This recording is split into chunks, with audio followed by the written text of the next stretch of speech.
Nityanandam, to all media representatives and global citizens watching today.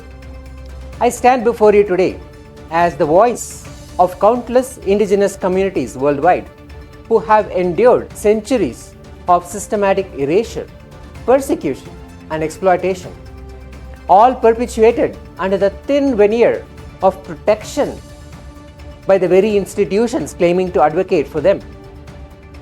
The recent publication by Observatorio de Derechos de los Pueblos Indigenas, ODPIB, falsely branding KAILASA as a fictitious nation, represents the latest chapter in an ongoing campaign of delegitimization that indigenous communities have faced for generations. Make no mistake, this is not just an attack on KAILASA. This is an attack on the fundamental right to self-determination that belongs to every indigenous people on this planet. Let me speak plainly. While ODPIB postures as a defender of indigenous rights, their actions betray their true agenda to strip indigenous communities of their sovereignty, their resources, and their voice. This breathtaking hypocrisy cannot and will not stand unchallenged. Today, I will dismantle ODPIB's false narrative piece by piece, exposing not just the journalistic malpractice, but the dangerous colonial mindset that underpins their entire campaign. First, let us address ODPIB's complete abandonment of fundamental journalistic ethics.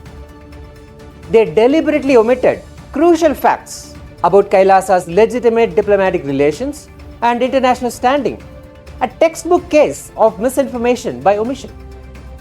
They published defamatory claims without even the basic courtesy of contacting us for comment or verification, violating the most elementary principle of balanced reporting. They displayed unmistakable bias against indigenous communities, revealing a troubling double standard in how different indigenous communities are treated. They consistently failed to correct demonstrable inaccuracies when presented with contradictory evidence, showing contempt not just for us but for their own readers. To the editors at ODPIB, I ask directly, how do you reconcile claiming to defend indigenous rights while systematically denying indigenous rights to speak for themselves? How do you justify appointing yourselves as the arbiters of which indigenous voices deserve recognition? By what authority do you declare certain indigenous nations fictitious while elevating others? The most disturbing aspect of ODPIB's reporting is not its factual inaccuracies, though there are numerous, but its underlying agenda. Let us call it as it is. Let us call it what it is: neo-colonialism disguised as advocacy. While claiming to defend indigenous communities, ODPIB is actively working to delegitimize the right of indigenous nations to engage in sovereign diplomatic relations. This is not protection, it is paternalism. It is not advocacy, it is appropriation of indigenous voices. Article 32(4) of the Bolivian Constitution explicitly guarantees indigenous peoples the right to self-determination and territoriality. Article 32(5) ensures their right to maintain their own institutions. The United Nations Declaration on the Rights of Indigenous Peoples, which Bolivia proudly ratified through Law number 3760 in 2007, affirms in Article 3 that indigenous peoples have the right to self-determination. By virtue of that right, they freely determine their political status and freely pursue their economic, social, and cultural development. ODPIB is not an authority to recognize nations. This fact bears repeating. ODPIB is a media house, not a diplomatic body. Even the United Nations itself, by its own declaration, lacks the authority to recognize states. It can only admit members. Recognition is a political act, not a legal prerequisite for statehood. KAILASA meets every internationally recognized criterion for statehood under the Montevideo Convention. A permanent population of devoted citizens unified by a common cultural and spiritual heritage. A defined territory with historical continuity stretching back thousands of years. A functional government with established institutions of justice, education, social welfare. The demonstrated capacity for international relations, as evidenced by our numerous diplomatic agreements. The Montevideo Convention itself establishes that the political existence of the state is independent of recognition by other states. This is not our opinion. This is settled international law.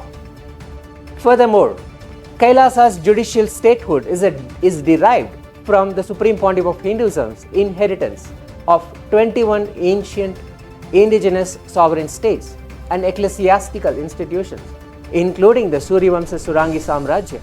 The doctrine of continuity in international law recognizes a state's persistent legal personality through periods of annexation or occupation, as seen with Poland, Ethiopia, Austria after World War II. By dismissing KAILASA as fictitious, ODPIB reveals not just journalistic negligence, but a fundamentally colonial mindset, one that only recognizes indigenous sovereignty when it aligns with Western colonial power structures. Denying the indigenous right to us indigenous nations is the worst form of colonizing. Our second point addresses ODPIB's baseless claim that our agreements with Bolivian indigenous communities were somehow fraudulent or deceptive. Let me be absolutely clear.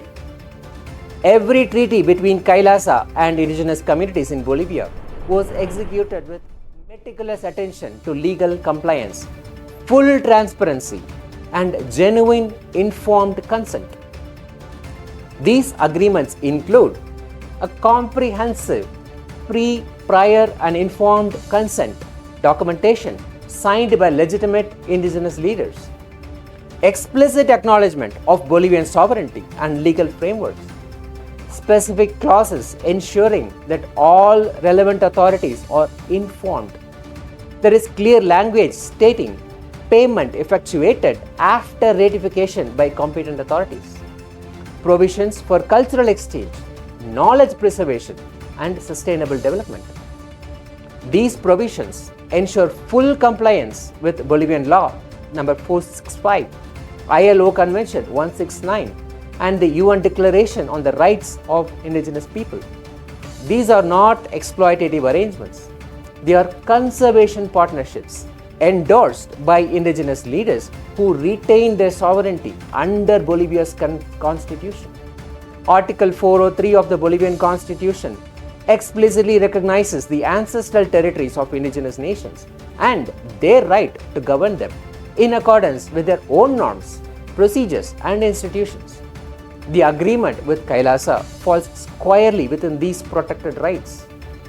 To label these agreements as fraudulent is to not only disrespect KAILASA but to infantilize and dismiss the legitimate decision-making authority of Bolivia's indigenous communities. Is ODPIB suggesting that indigenous leaders are incapable of entering into agreements without outside approval? This patronizing attitude reveals more about ODPIB's view of indigenous people than it does about these agreements. ODPIB's accusation that KAILASA engages in carbon piracy is not just false, it is an appalling inversion of reality that borders on the absurd. The environmental record for KAILASA speaks for itself. The Supreme Pontiff of Hinduism has personally led the revival of ancient Vedic agricultural techniques that predate modern sustainable practices by thousands of years. Techniques that have maintained the fertility of soil for millennia without chemical inputs. KAILASA has directly participated in the planting of millions of trees worldwide through our spiritual missions and environmental initiatives. Tangible carbon sequestration that can be verified by independent observers.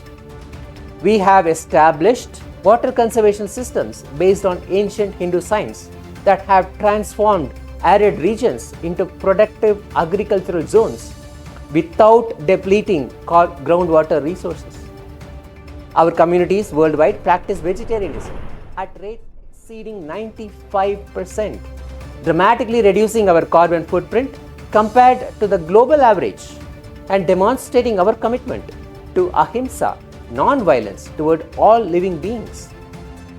If ODPIB is genuinely concerned about environmental exploitation in Bolivia, I invite them, I challenge them to redirect their investigative resources toward the multinational mining corporations extracting lithium, silver, zinc and tin from indigenous territories while leaving toxic waste that will poison the land for generations. The petroleum companies drilling on ancestral lands with minimal compensation to indigenous communities. The agribusiness conglomerates converting pristine rainforest into cattle ranches and monoculture plantations. The international financial institutions imposing extractive economic policies that prioritize resource exploitation over indigenous well-being. This is the stark reality of ODPIB's double standard. When actual colonizers extract resources while devastating ecosystems, you call it investment and development. When indigenous communities collaborate on conservation, you call it carbon piracy and fraud. This is not journalism. This is propaganda serving powerful economic interests that benefit from keeping indigenous communities divided, disempowered, and dependent. ODPIB falsely claims our agreements aim to commodify the environment and natural resources. The truth is not merely different, it is diametrically opposed to their accusation. KAILASA has established itself as a global leader in authentic, sustainable development. KAILASA was a key contributor at the UN Committee on Economic, Social and Cultural Rights. KAILASA was a key contributor at the UN Committee on Economic, Social and Cultural Rights in Geneva in February 2023, where our delegation presented ancient indigenous policies aligned with sustainable development principles that predate Western concepts of environmentalism by centuries. KAILASA hosted a groundbreaking global awareness session during the 79th United Nations General Assembly Science Summit in September 2024, bringing together scientists, indigenous knowledge keepers to develop integrated approaches to climate challenges. We continually advocate for the integration of indigenous wisdom with modern scientific frameworks, promoting sustainability, gender equality, and environmental conservation at the highest levels of international discourse. Our initiatives include free education for thousands of children worldwide, healthcare systems that integrate ancient and modern approaches, and sustainable agricultural practices that enhance rather than deplete natural resources, all rooted in indigenous traditions that have stood the test of time. Beyond their journalistic malpractice, ODPIB's defamatory claims constitute clear violations of Bolivian law.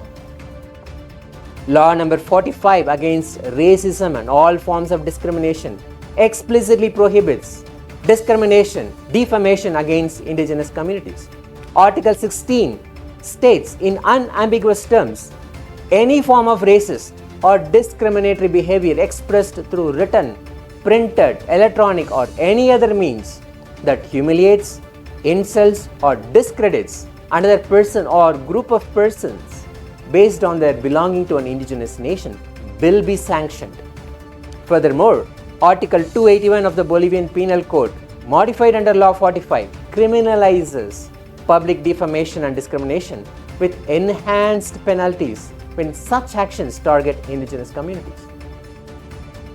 By falsely claiming that KAILASA is fraudulent, ODPIB is setting a dangerous legal precedent, one that threatens the legitimacy of all indigenous treaties and emboldens those who wish to exploit and disenfranchise indigenous nations. Who benefits from such narratives? Certainly not the indigenous communities who ODPIB claims to defend. The beneficiaries are the same extractive industries and neo-colonial powers that have systematically plundered indigenous resources for centuries. On behalf of all the indigenous communities, I hereby issue the following formal demands to ODPIB. Issue an immediate and comprehensive public retraction of all false and defamatory claims against KAILASA and its agreements with Bolivian indigenous communities, to be published with the same prominence as the original defamatory content. Cease and desist from publishing any further misinformation regarding KAILASA or its legal engagements with indigenous nations worldwide. Publicly acknowledge the sovereign rights of indigenous nations to enter into lawful agreements without external interference or paternalistic oversight. Implement proper journalistic training for your staff on ethical reporting standards, particularly regarding indigenous rights and sovereignty. As we close this response, let me remind you that more than 40 major international media houses from 14 countries, including major organizations like the Washington Post, have already recognized their error in publishing similar disinformation and have removed such defamatory content and issued apologies after recognizing their errors. They chose journalistic integrity over perpetuating falsehoods. What will you choose? I conclude with this unequivocal statement. What ODPIB has done is not merely unethical journalism. It is a calculated attack on indigenous sovereignty that perpetuates centuries of colonial oppression. We see through these tactics. The world sees through them, and we will not be silenced. KAILASA stands today as it has always stood, as a beacon of indigenous resilience, spiritual wisdom, and cultural preservation. The misinformation campaign led by ODPIB will not deter us from our sacred mission to protect indigenous rights and wisdom for future generations. We call upon the global indigenous rights community, international human rights organization, and all people of conscience to recognize and condemn this attack on indigenous sovereignty. Make no mistake, we will defend the rights of all indigenous peoples with every tool at our disposal. Nityanandam.